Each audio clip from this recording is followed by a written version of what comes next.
can the emotion of awe unite us back again? That'd be great.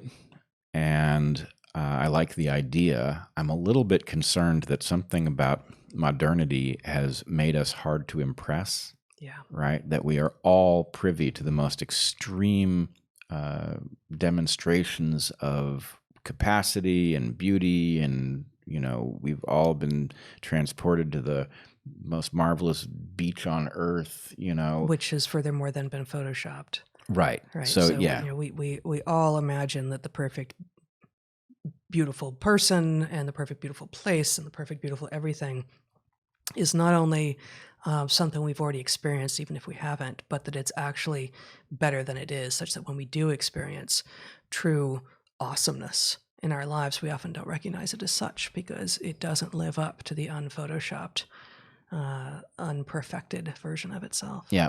That said, I do think that there are things that will galvanize us or could galvanize us. And one of them, I am hoping, is the possibility that there is a way out of this that will, in fact, make us feel good about ourselves again.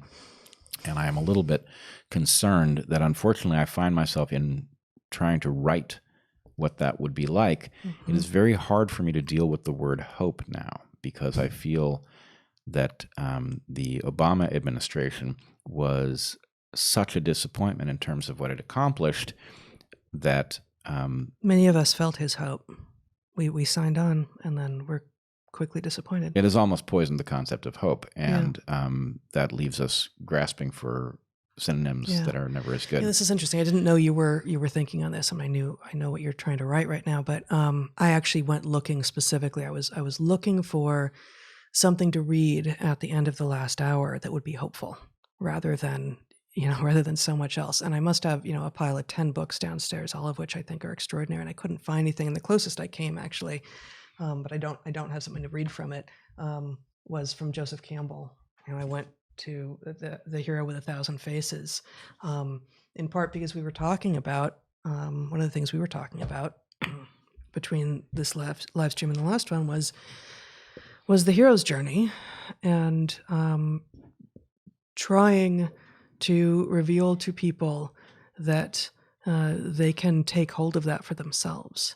And that in trying to face this thing down, it is not sufficient to take individual action, and yet it is, in many cases, the only thing that is possible. And well, I would like to propose something that we didn't get to in depth today was a deeper exploration of what you do when it comes knocking, and maybe we want to do that next time. Or I think we want to do it next time, and we want to take the time to do it right.